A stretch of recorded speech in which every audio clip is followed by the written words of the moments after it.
ఈ ప్లేస్ ఎవరికైనా తెలిసింటే గెస్ట్ చేసి కామెంట్ చేయండి. నమస్తే మై డియర్ ఆదోని ప్రజలారా. మా ఆదోనోళ్ళు ఎంత తెలివైన వాళ్ళు అంటే మా ఊరోళ్ళు తప్ప అందరినీ నమ్మేస్తాము. ఇదే మా కర్ణాటక ఆంధ్రప్రదేశ్ బార్డర్. ఏంట్రా పుస్తకం మన ఆదోనోళ్ళు అంత మాట అన్నావు అంటే, ఏదైనా హెల్త్ ఇష్యూస్ వస్తే ఫస్ట్ ఆఫ్ ఆల్ మనం వెళ్ళేది కర్నూలు కన్నా బళ్ళారి కన్నా వెళ్తాము. వీరేష్ గడికి హెల్త్ పర్లేదని మేము బళ్ళారికి వచ్చాం చూపించుకోవడానికి. ఏమైంది వీరేష్ గడికి పిల్లలు పుట్టరేమో అనుకోకండి.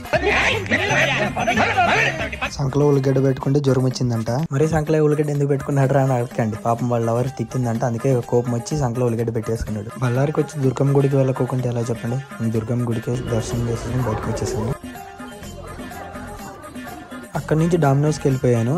నేను ఎప్పుడు వెళ్ళినా డామినోస్ మాత్రం కంపల్సరీ పిజ్జా తింటాను. నేను తోడుకు తీసుకున్న పాపానికి పాపం ఖర్చు మొత్తం వాడిదే. డామినోస్ లో ఎవరైనా పిజ్జా ట్రై చేసి ఉంటే కామెంట్ చేయండి. మరి అక్కడి నుంచి జూడియోకి వెళ్ళిపోయాము. మా కాళ్ళకు మేకలు కొట్టినట్టు ఒక చోట ఉండము. వచ్చామంటే మొత్తం తిరగాల్సిందే. కాసేపు నచ్చిన బట్టలన్నీ ట్రైల్ వేసాము. తర్వాత నచ్చలేదని బయటకు వచ్చేసాము. ఆల్మోస్ట్ బళ్ళారికి మార్నింగ్ 11కి వస్తే ఈవినింగ్ 5కి వెళ్తున్నాం ఊరికి. ఈ వీడియోకి ఇంత లైక్ చేసుకుని సబ్స్క్రైబ్ చేసుకోండి. బాయ్.